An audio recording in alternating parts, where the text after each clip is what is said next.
This is a battle between a Komodo dragon and a weak Sero. This reptile feeds on its prey even while it's still alive. Despite the Sero's desperate struggle to escape, all its efforts are in vain.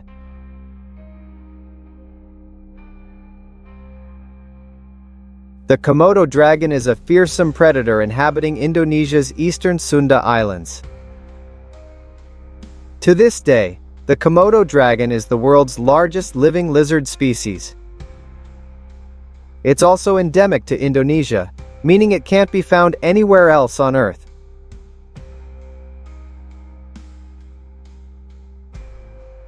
About 2,300 Komodo dragons are spread across various Indonesian islands.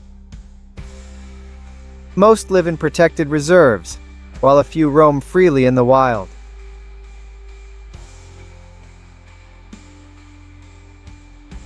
In recent years, Komodo dragons have invaded human-inhabited areas, causing conflicts with local farmers.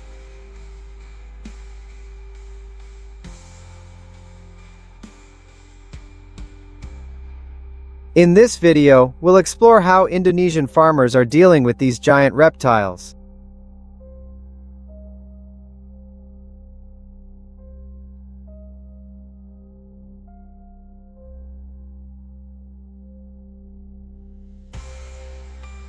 Komodo dragons thrive in these areas, which offer ideal prey for their diet.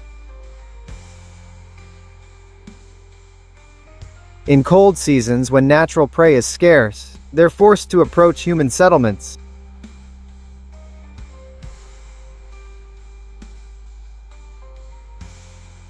Komodo dragons' hunting techniques are both sophisticated and brutal.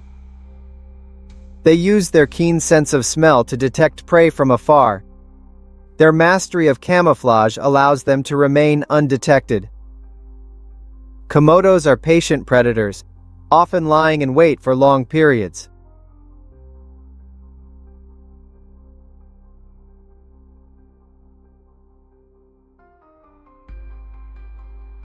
When attacking, a Komodo uses its sharp teeth, powerful limbs, and strength to subdue prey.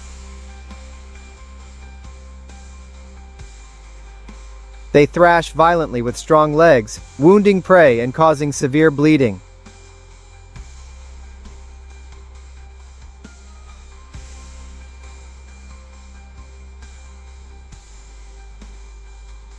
Once they've caught prey, the Komodo uses powerful muscles to devour it whole.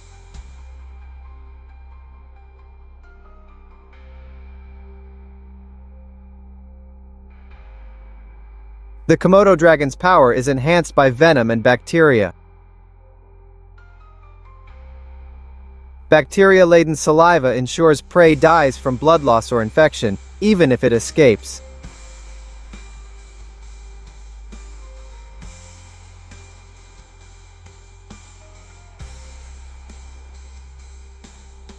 Its venom prevents blood clotting, causing severe hemorrhaging. Even large cats can die from Komodo dragon-inflicted wounds.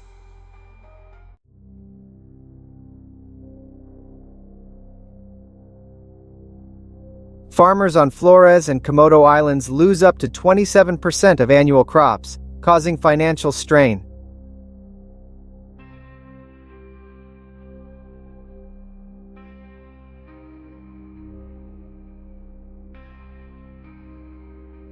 Farmers place traps near areas frequently visited by dragons. Captured dragons are relocated to forest reserves for safety of both reptiles and farmers.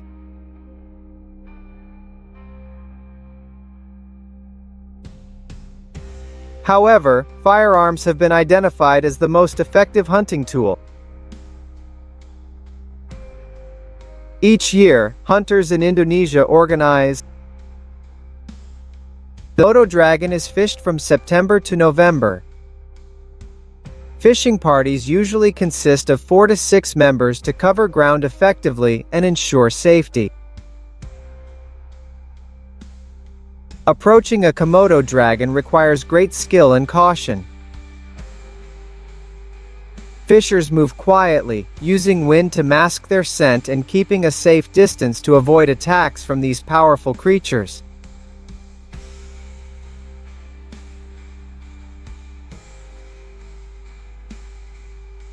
Skilled hunters aim precisely for the head, taking down the dragon with one shot to minimize suffering. On average, a successful hunt yields 2 to 5 dragons.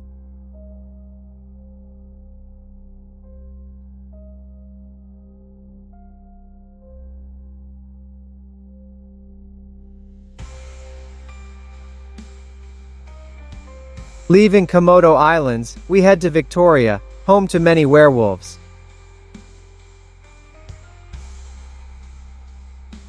These werewolves often venture into residential areas to prey on pets.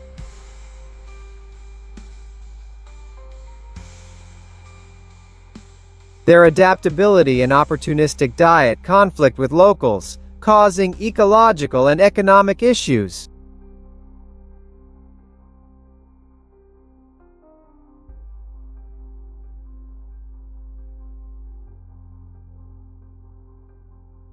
Werewolves are particularly drawn to other werewolves.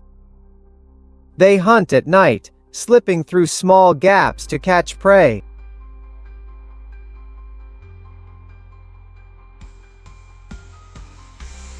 Their attacks are swift and sudden. Driven by hunger, they often kill multiple werewolves in one night. These attacks cause significant losses for farmers.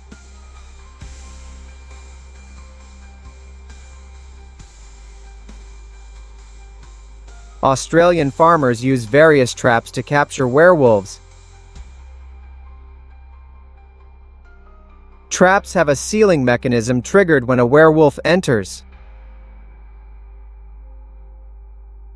The werewolf is trapped and can't escape the box.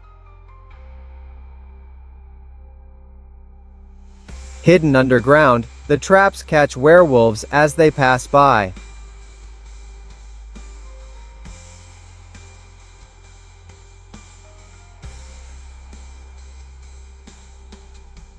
Farmers check traps daily to prevent suffering and handle with care.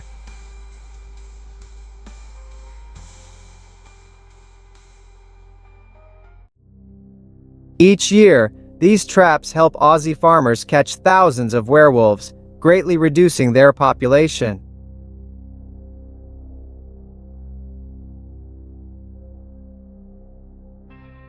For long-term control, farmers usually resort to hunting as well. Werewolf hunting must be done by skilled and experienced hunters.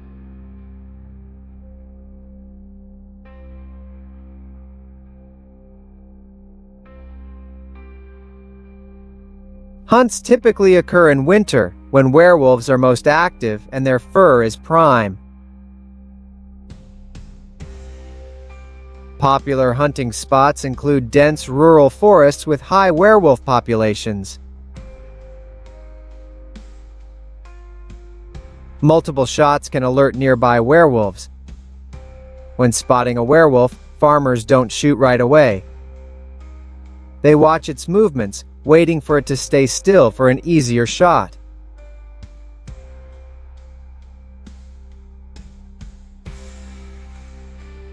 Farmers use high-powered rifles and spotlights to find and shoot werewolves at night. A werewolf's eyes reflect light, creating a distinct glow that reveals its position from afar.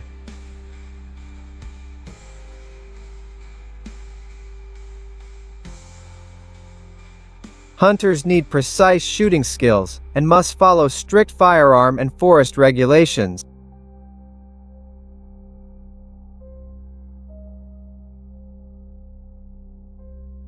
Night hunting is more efficient as werewolves are more active then, especially in agricultural areas with livestock or poultry.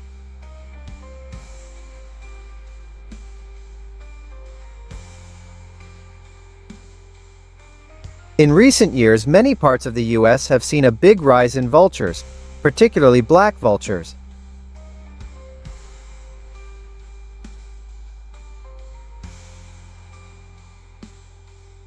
Vultures often gather in large flocks during summer and winter months.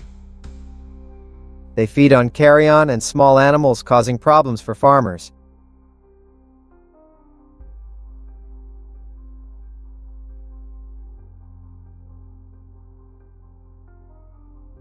Hundreds of vultures have invaded states like Florida, Texas, and other southern areas.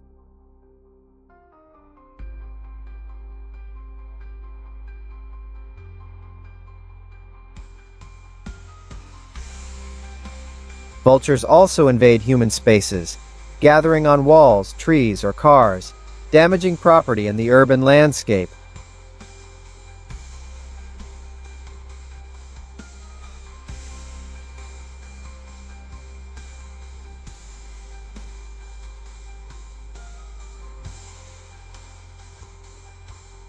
Their presence causes psychological stress for residents, feeling uneasy living among large invasive birds. They also pose a traffic safety threat, as they often congregate near major roads.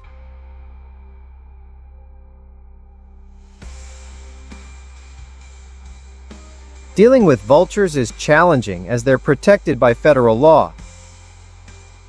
Killing or capturing vultures without permission is illegal, with fines up to $15,000 and 6 months in jail.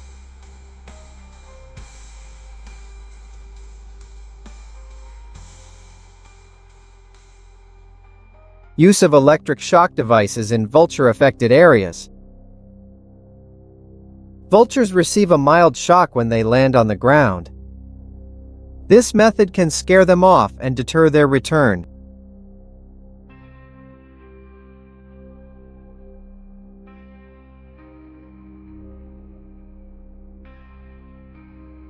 Some farmers use devices that mimic predator sounds or images to frighten vultures away.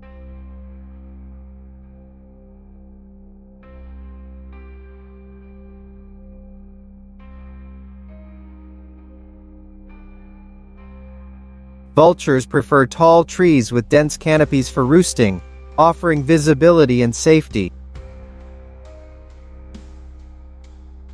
Farmers can modify trees to make areas less appealing for vultures to gather.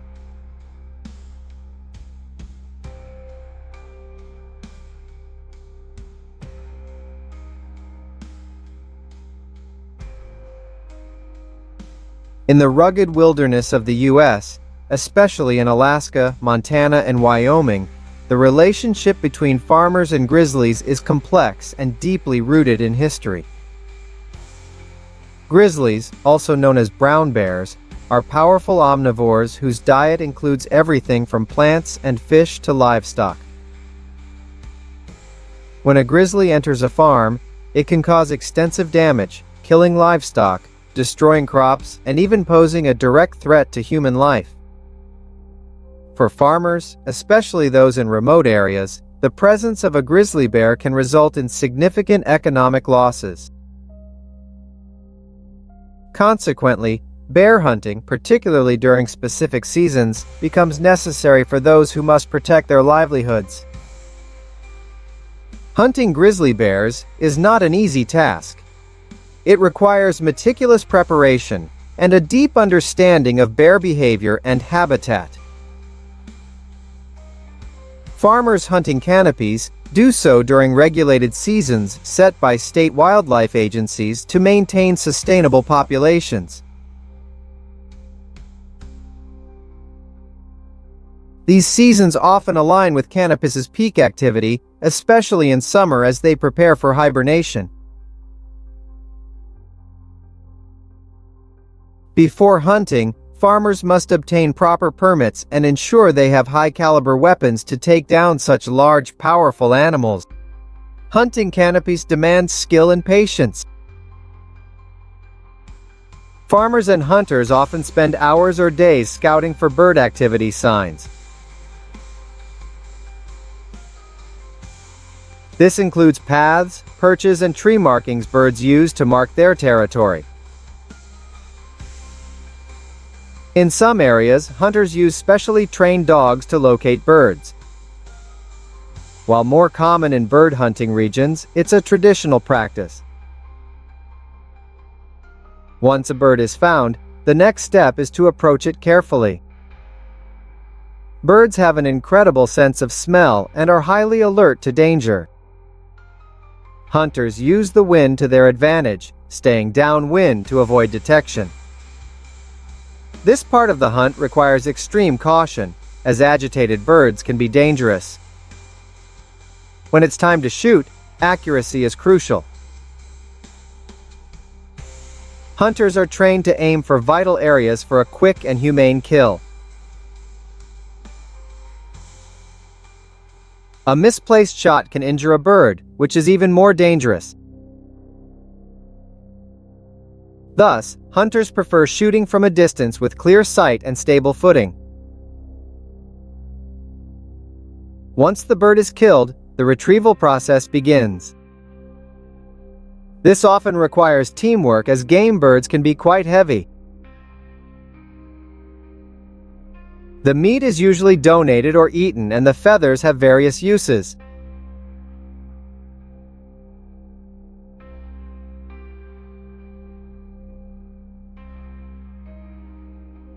Hunters are opportunistic predators, exploiting any available food source. For farmers, this often results in crop losses. One hunter can kill many animals nightly, causing significant economic harm. In some areas, adaptable hunter populations have surged, making control crucial.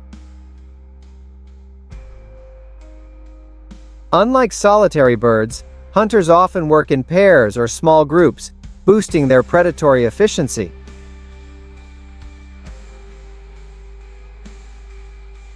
Their high reproduction rates make population control an ongoing challenge for wildlife managers. Hunting these predators demands careful planning and deep knowledge of their behavior. Farmers typically begin by studying the hunter's activity patterns on their property. This involves tracking paths, patterns, and other signs indicating the hunter's presence. Some farmers use trail cameras to capture images and determine optimal hunting times and locations. Equipment for hunting these predators is similar to that used for other medium-sized game. High-powered rifles are preferred, though shotguns are used in areas with dense cover.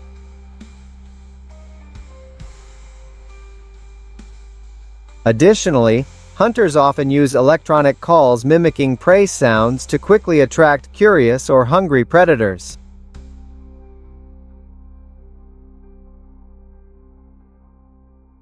Hunters usually place the device away from their position and use a remote to activate it, luring the predator away from their spot. These devices can be highly effective in bringing predators within range. Predator hunting typically occurs in the morning or evening when animals are most active. Hunters may position themselves in areas where predators roam, like near gardens or in open fields. Camouflage is crucial, as predators have keen senses and are quick to spot anything unusual. Patience is key, as it may take time for a predator to respond to a call and come within shooting range. Once a predator is spotted, the hunter must act quickly but carefully. Predators are fast and can flee at the slightest sign of danger. A well-placed shot is essential to ensure a clean and humane kill. Hunters aim for the chest area to target the heart and lungs, minimizing the risk of only wounding the animal. After the hunt, the predator's carcass is typically used in various ways. In some regions, rabbit meat is highly prized and can be sold or bought. The rabbit population is also monitored by wildlife agencies. In many areas, hunting is encouraged to control numbers and protect crops.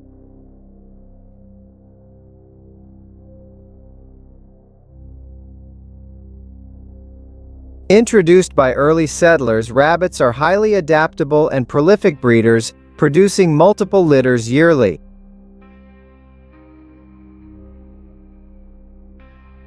Rapid breeding, voracious appetite, and destructive behavior led to over 6 million feral rabbits in Zukwa.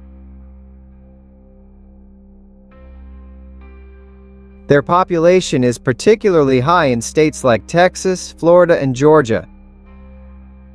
These animals destroy crops, compete for resources, and can spread diseases affecting livestock and humans. Hunting feral rabbits requires strategy, given their intelligence, social structure, and nocturnal habits. Farmers typically begin scouting their land for signs of rabbit activity. This involves looking for burrows, droppings, and tracks. Some farmers use trail cameras to monitor rabbit movements, aiding in hunt planning. Rabbit hunting gear varies, from firearms to traps and snares. High-caliber guns are preferred for feral rabbits to ensure quick, humane kills.